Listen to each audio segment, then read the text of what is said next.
Hi, welcome to part 2 of our look at classic cameras of the 1950s. In part 1, we looked at British cameras, and in this video, we're going to look at the sort of invasion of imported cameras which happened in the late 1950s when restrictions were lifted. And so, John, I'm with John Wade, who's our classic cameras expert, and these are part of your collection of cameras, aren't they, John? They are indeed, so you're going to yes. talk us through our imported cameras of the 1950s, and where are we starting? We're going to start with Zeiss, actually. But I would say that when I first thought about this, when you asked me to do it, I made a list of cameras that we could possibly use today, and I ended up with about 30 cameras. I thought, well, we don't want to be here till midnight. Right. So I've whittled them down to about a dozen, which are interesting, have a story to tell, or a bit strange in some way. So people watching this who might think, how can you cover the 1950s without mentioning so-and-so? That's the reason why. So there's not a complete comprehensive, but it's interesting stories and a selected edited group of cameras. Some of my more interesting ones. Now, right. Pre-war, Zeiss Icon made the Contax in Dresden, and after the war, the Russians moved in and practically took the whole lot and took it to Kiev and started making Contax copies in Kiev. But a bit of Zeiss remained, and they went into West Germany, into Stuttgart, and started camera production again. And they made, to start with, new versions of their old cameras, Contax 1, 2 and 3. They didn't make a Contax 1, they made a remake of the 2 and the 3, and they called them the 2A and the 3A, and this is the 3A, which is the best of the bunch. And it really is a super camera. Bearing in mind something we said in the previous video, that the Board of Trade in Britain had prevented the import of certain luxury goods, including cameras, and so this wouldn't have been seen at the time. This, and many of the cameras that we're going to be looking at, were sort of waiting in the wings and then came in. But the Contax 3A, it's a basic 35mm camera, but unlike some of them, it has a built-in selenium meter. It's not coupled in any way. You took the reading, match needle, in the top of the viewfinder there, and then set the apertures and shutter speeds actually on the lens in the normal way. Lens is focused by a small thumb wheel there, which conveniently falls really if you're using the camera like that, with finger on the shutter speed. And it is, I think, one of the nicest cameras to have come out of Zeiss. It is better than the original pre-war 3. It's very pristine, this one, isn't it? This like it's never been used. Yes, that's because the dealer I bought it from only sells, well, you know, Peter Loy. Okay. Let's give Peter a give Peter a plug, yeah. Any camera you buy from Peter is in that condition. It's fantastic condition. Good. And already I can see why the British camera industry died pretty soon as they started letting these into the country. Because the sophistication, the quality and sophistication of this is a different league, isn't it, to anything that was... And we mentioned the rather crude thing that the Raid company turned out in about just before this time. Yeah. Compare it with that, and you can see no comparison at all. Yeah. No. So this was made where? It was made in Stuttgart. Stuttgart. In what was then West Germany, to which Zeiss decamped. Meanwhile, the Russians were making copies of all this sort of thing in Kiev. So you turn this wheel to focus then. That's it, yeah. There you go. Yeah. Let's have a look. Coupled rangefinder, obviously. You've got a split image, which you just bring the two images together, like a lot of the other cameras we looked at. Yes. As you say, the meter in here. Selenium, obviously, not a CDS. Yeah. So let's have a look. Which aren't that reliable these days. The selenium cells do tend to die with age. Okay. No, beautiful. Okay, so we'll stick with Germany. So that is about 1950. Again, around 1950. Let's maybe that. We go to Voigtlander, the Vitessa, and again, rather nice camera. Shutter release there. If I press the shutter release, hopefully everything pops out, ready to go, all the way. As usual, shutter speeds and apertures around the lens when you want to wind the film. So that winds the film, that takes the picture. Focusing is on there. Right. The depth of field scale around it. Shutter speed's on the lens. This is the first model without any metering. Later models had a built-in meter, much like the Contax that we just looked at. But again, rather nice design, I think. And pull that out and push that in. hopefully without getting your fingers on the lens. And that goes down and it packs away. But when you're ready to go, off she goes, like that. All right, okay. It's quite nice. It doesn't feel as sort of slick as the Contax, but it's quite clever. But all these cameras come from an age when camera manufacturers tried something different. Yeah. They didn't all copy each other. That doesn't happen these days, does it? No. Excellent. Yeah, and then that just pushes back in, does it? Yeah, you pull the doors apart slightly, catch your finger in it quite regularly, and once the doors are shut, then the plunger will go down and stay down. Okay, you can see the bellows behind it there.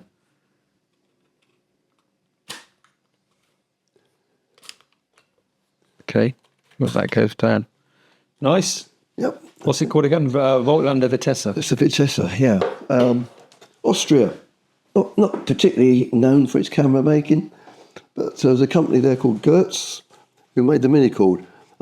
As an aside, there was another Goerz company in Germany who amalgamated with 3 other companies to make Zeiss Icon in 1926. This ain't them. This is another company called Goerz. And again, if we're talking about cameras which are different, there's a Minicord doesn't come much more different. It's a twin lens reflex. There's the taking lens. There's the viewing lens. Viewfinder, used like that. Little hand grip that comes out from side, so you can hold it like that, wind the film, and release the shutters as quickly as you can. And what was the film? It's 16mm. I think we can get the back off of this one. In these twin cartridges. So it would be loaded in one, and as you advance it, it would go to the next. And it has probably got the quietest shutter in the world. I'm going to release the shutter now. No, that was it. That was it? Yeah, and it did work. So that's a Goerz Minicord, which is rather nice. It is nice, isn't it? 16mm at this stage was beginning to creep in. And I think a lot of manufacturers thought 16mm was going to do to 35mm what 35mm did to roll film back in the 20s. And in the 1950s and into the early 1960s, there was a lot of 16mm cameras, some just snapshot cameras, but some really nice cameras. It didn't happen. You know, in the end, 35mm won the day. Right up until the time, in 1972, when Kodak launched the 110 system, which of course was 16mm. Was it 16mm, is it? It's called it something else. Yes, I call it 110. Well, obviously, it's in a cartridge, wasn't it? In a sort of different format. This is nice. Nicely made as well. Nice feels, nice quality. Yeah. Okay. Yeah. So, from Austria, we're going to France. Now, the France were very good at making slightly quirky cameras. And this has got to be the top of the list. This is a Cyclope, which was made by a company called Alsaphot. Now, as you're obviously aware, a lens must be a certain distance from the film, otherwise you won't be able to focus. It must be the minimum distance between the lens and the film must be the focal length of the lens, otherwise you can't focus. And this is why box cameras separated the lens from the film. It's why bellows cameras came in to separate camera from film. Not this. The French did it a completely different way, quite different. So the lens is on the top of the body instead in the middle. And on the back, that hump holds 2 mirrors. So the light comes through the lens that way, bounces off that mirror, down to there, bounces off that mirror and onto the film, which runs along the front of the camera, which is why the red window for watching the film numbers is on the front, not the back. Wow, okay. Only the French could do that. Very French, isn't it? And that is... And again, usual thing, shutter speeds and apertures around the lens, like so.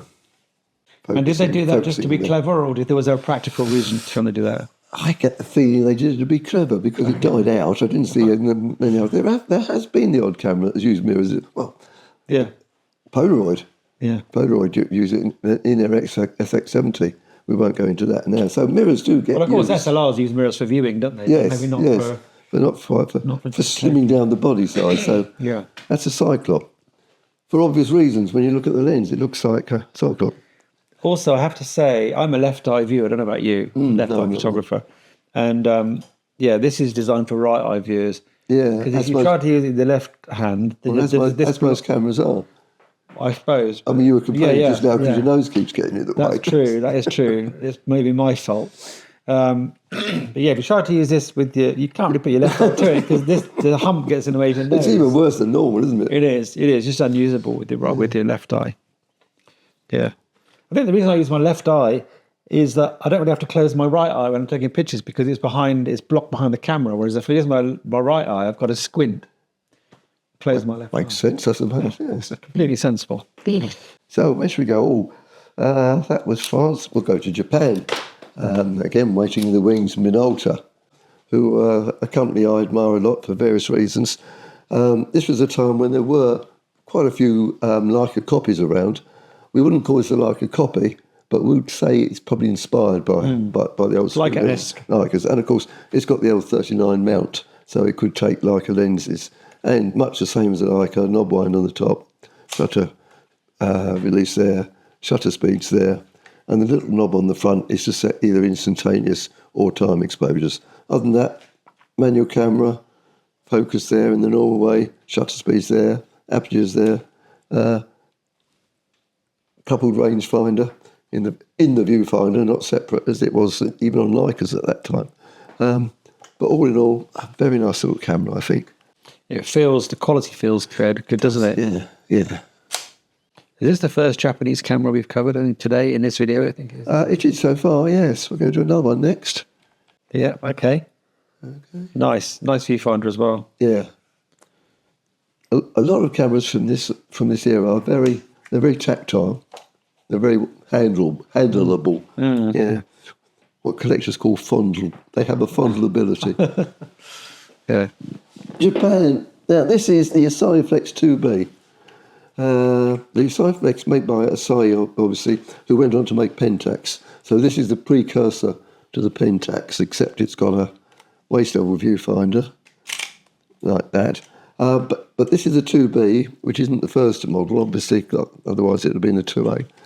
But what makes a 2B special is it is quoted as, I'm going to make it this, the first camera with an instant return mirror, the first SLR with an instant return mirror. It was the first Japanese camera, but there was one actually made in Hungary, something about 1948, something called the Duflex. But anyway, it's important because it's the first known camera that gets quoted as, and we can say it's the first camera with an instant return mirror. It's the first commercially successful. Yes, absolutely. That's the way to put it. And again, you can sort of see the Leica influence in the top plate. All of these cameras, obviously, without Leica, these were a little completely different, weren't they? Yes, they existed at absolutely. all. But you can also see what was coming next. You can see the sort of the Pentax influence about it. You close that and put a pentaprism on top, and you've got a Pentax, which wasn't going to be around for another few years, about 57, I think it was. So this has just got an eye-level viewfinder. But there we are, another camera with a bit of fondleability about it.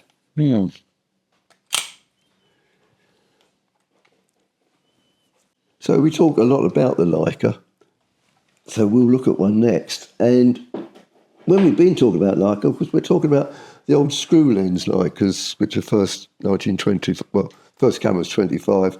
They weren't interchangeable lenses until a little bit later, but it's that influence which went right into the 50s until the Leica 3F. And after that, they completely remodelled the Leica. As an aside, I would say they also made another screw lens camera called the 3G, which was made after these new models. But the new way of looking at Leica was the M series, and this is the first of them. And this is the M3, which is, again, a rather lovely camera. It has been quoted by some as being one of the most beautiful cameras ever made. And when you handle it, you can see why. I mean, the film wide is like a knife through butter. It's so smooth. The shutter doesn't click and clack, it whispers. You know, it's a coupled rangefinder, of course. Rangefinder in the viewfinder as well. With the M3, we got a completely new look from the old screw lens Leicas. You had wider rangefinder base, which gives better, more accurate focusing, a rangefinder and viewfinder in the same eyepiece. Beautiful, beautiful camera. The viewfinder had bright line frames appeared automatically as you change the lenses. The early models, like this took 2 strokes of the wind before you could wind, before you could fire it. Later models had just this single stroke. Yeah. One of the problems with Leicas right from the start is base film loading. You took this base off, put the film, and it was very tricky. What this has is a little door which opens on the back, which facilitated easier film loading. So this was a completely new look, and it was the way forward for many, many years to come yet with the Leica M series cameras. But that's the first. Oh, it's like the Rolls Royce of cameras, isn't it? Really. Mm. Now you've got to wind it twice. Yeah. Quality.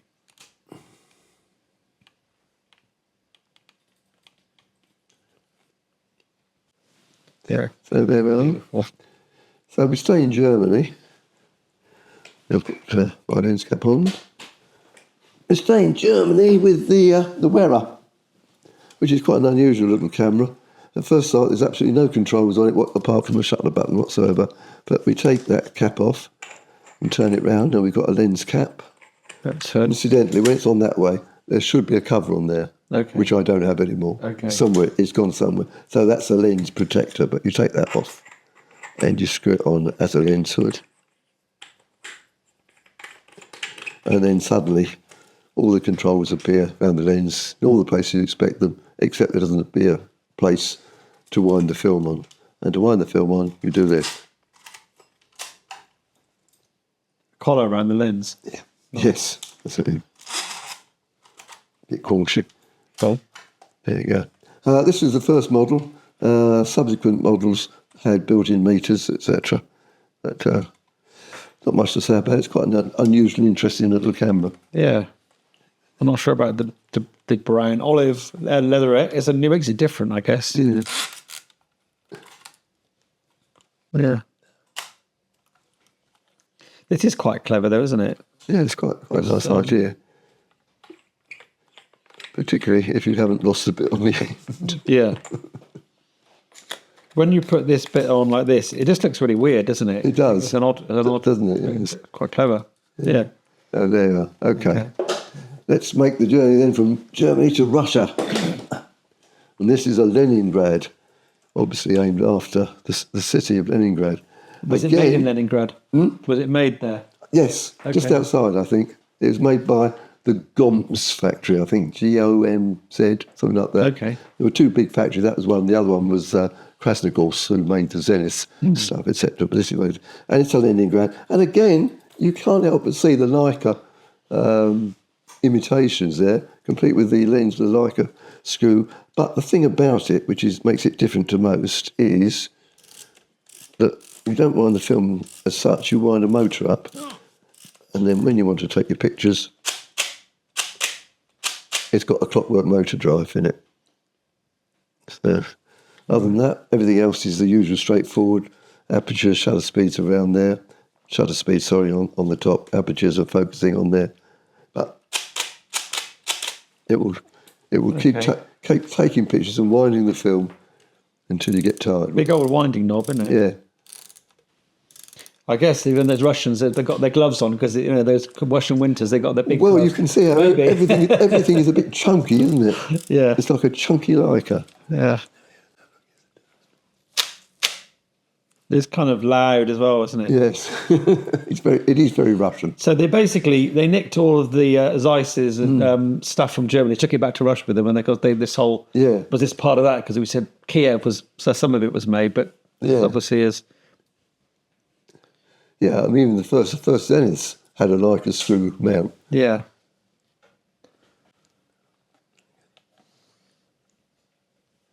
Yeah. Okay. Yep. Right. Interesting. I like the sound of that. It's very, very clunky and noisy, isn't it? Very loud, very zenith-like. It is good. So where were we? We were in Austria a moment ago. Right. Adox, America. Here's an interesting camera. That winds the film.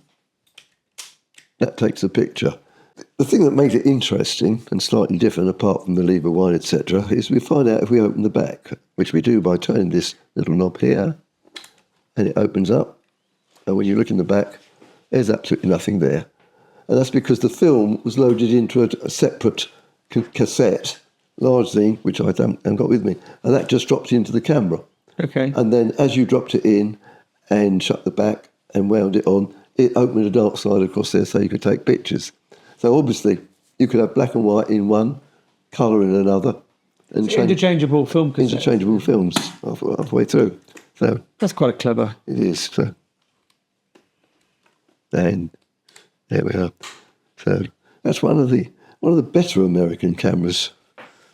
A lot of them aren't so nice. Adox. Yeah.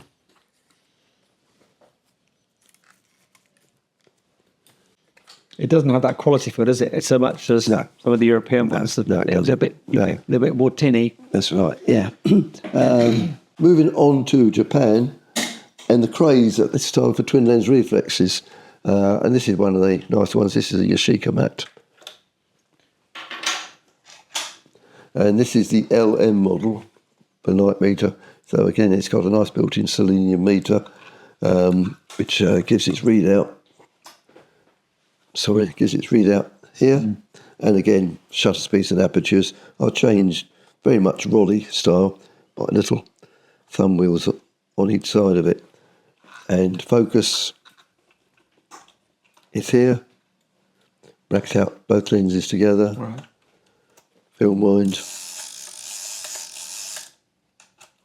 Very much like Roy. It's very Roddy-ish. So many cameras this time are influenced by other cameras. All this stuff is influenced by the first Roddy reflexes. And again, we've seen quite a lot influenced by Leicas. But as with any twin lens reflex, a lovely, lovely viewfinder. Yeah. Yes, it's just such a good design, isn't it? Yeah. The idea of the basic design of a twin lens reflex. So you got Yashica, and obviously the other big Japanese TLR brand was Mamiya, wasn't it? That was the other one that, I don't know whether that came a bit later, but... Yeah. Yes, the Mamiya TLRs are something on their own. If a film was in there, it would stop. All right, we'll go back to Voigtlander in Germany again. And this is the prominent. This is actually the prominent 2, which is the upgrade on the prominent 1, obviously, which is a nice camera in itself. The 2 is slightly better. It's got a larger viewfinder, should you need it, and much the same characteristics as the 1. The focusing is on this knob here, which as you turn it, you can see racks that backwards and forwards. Right. Now, the interesting thing is that is on a bayonet mount on there, which I ain't going to take off because the nuisance to get on again. The later lenses, is a medium tele, a longer tele, a wide angle, go onto a different bayonet on the outside. And when you wind this, like that, they don't appear to move. What happens is inside the lens there's a little collar, and as you move it, the mechanism in here pushes on that collar and causes it to focus. I've got this one equipped with a special Voigtlander viewfinder, which I really like, called a Turnit. In fact, it's called a Turnit 3. Okay. And the reason why it's called that is because, as I look through it that way, it's a 50mm viewfinder. Okay. It says as much there. If I take that down, you'll see that's become 35mm. Okay. It's now a 35mm viewfinder. If I push it up again, and I take that down, and I turn it round, and I push that up, it's now a 100mm viewfinder. Okay. Only Voigtlander. That's pretty ingenious, isn't it? Could have come up with something. And that's an optional like accessory, I guess. It's an optional accessory, yeah. And it had all sorts of accessories. I've got, in fact, we could do a whole video on the prominence. I've got a close-up stand, and it's got a reflex fit in a mirror box, which goes on there and turns it into a single lens reflex. and they really were absolutely superb cameras. This was quite popular, wasn't it, I think, because I'm thinking about, we've got obviously back issues of Amateur Photographer going back to 1884, which I look through sometimes. When I go through the 1950s ones, I seem to recall a lot of adverts in AP for the prominent. Yes, yeah. I mean, Voigtlander did have a reputation for doing things differently. The Vitessa that we looked at with the barn doors on it. Yeah. And this has got so much different about it. It's worth talking to. And it's a bit on the heavy side. But I call it the Voigtlander name still exists as a lens, as an optical company now. And there may be people watching this that have got Voigtlander lenses on their Sony cameras. There's a very strange history of how who bought what name, and Casino is in there somewhere. I don't know. This is a cunning idea. So you rotate it. Oh, there you go. So take it down, put that one back. Or flip the one down at the front for a wide angle. And the only thing it doesn't do is 150mm, which I've got the lens for, and that came with a special little mask in a drawer in the case, and you fitted that mask on the front of the 100mm, and it became a 150mm viewfinder. Nice one. And of course, all coupled to the focusing, whichever lens you're using. Yeah. Apart from the 150, in fact, which you have to focus separately on the barrel. So nearly there. Back to the way the French made strange cameras. This is a Focaflex. Foca cameras were like the French Leicas originally, made in the before the 50s, I think, made by a company called OPL, which stood for Optique et Précision de la Balle. And they could be a bit different. And this is different because it doesn't look like it, but it's a single lens reflex. Now, most single lens reflexes obviously have a mirror like that inside, and the light goes into the lens, bounces off that up to the viewfinder. This has got a mirror like that. So light comes into the lens, hits the mirror, down to a focusing screen with a lens over it on the bottom of the camera, bounces back up again. The mirror is semi-silvered, so it goes through the mirror and up to the viewfinder.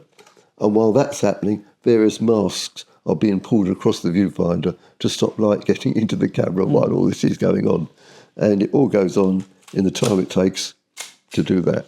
What was the benefit of that? Is that just about, again, slimming the body? It could well be. It could well be. Or just being French. But I think a lot of it is about being French. And let's do things. I mean, cameras of this era, as I said a moment ago, they said, let's try something different. And sometimes it was completely useless. And the cars are the same like the French cars, but some of them are iconic and amazing and beautiful, very collectible and lovely. You know, like the Citroën DS and the TCV and all those things. Yeah. So there we go. So Focaflex, French. I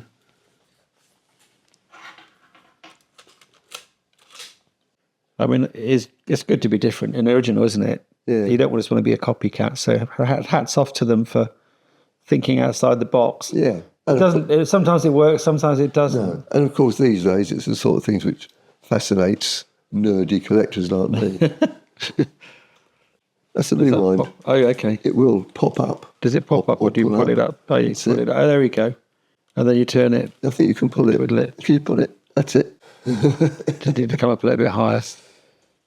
That's quite cool. Yes, it's quite. It's all sort of designed to be streamlined. Yeah. Right. And we'll finish without going to too much depth, because we've done it before in other videos with a camera that ruined it all for the English camera industry. And that's the Nikon F. This particular one I've got in my hand is the photomic version, so it comes a little bit later. It's about 61, 62. The original just had a plain pentaprism on the top. But the Nikon F, once those Board of Trade restrictions have been lifted in Britain, the Japanese cameras came in, and probably right at the forefront was the Nikon F, which did everything that the British reflex could do, did it better, did it cheaper, and as we all know now, gave us the start of Nikon quality. And the SLR, I guess, as the dominant camera of choice. Again, as you say, the standard head was much smaller than this, wasn't it? Yes, it's just like a plain pentaprism. Yeah. And of course, it really kick-started the SLR in the 1960s and sounded the death knell for coupled rangefinder cameras. that format dominates cameras. Even today, we're filming this on mirrorless cameras, which are look like SLRs, designed like SLRs. Yes. Yeah. I mean, as you say, there's an article in AP, which by the time this video comes out might be there, which I've done called The 7 Ages of Nikon. And I haven't made mirrorless cameras the last one. I've made DSLRs the last one, because the mirrorless cameras are just another variation. They've got a different bit inside, but it's that, basically, done in a modern way. It is, yeah. Okay. Yeah, this is obviously an icon of the... Yeah, so that's basically the end of the 50s, but the start of something really big. Yeah. Well, that's been really interesting, and I hope you enjoyed this. I'm sure that some of you will have seen some of these cameras. Some of you might have owned some of these cameras either at the time in the 50s when they were out, or maybe collected them and bought them since. Of course, these cameras now are still all the rage again now, aren't they, with the new generation of photographers? Yes. So tell us what your favourite is. Tell us which ones you've had, or which ones you've had in the past, or own now, or would like to own, in the comments. And don't forget to check out the other 50s video, which is about the British 50s cameras, if you haven't seen that already. And we'll see you in the next video. Don't forget to subscribe to the channel.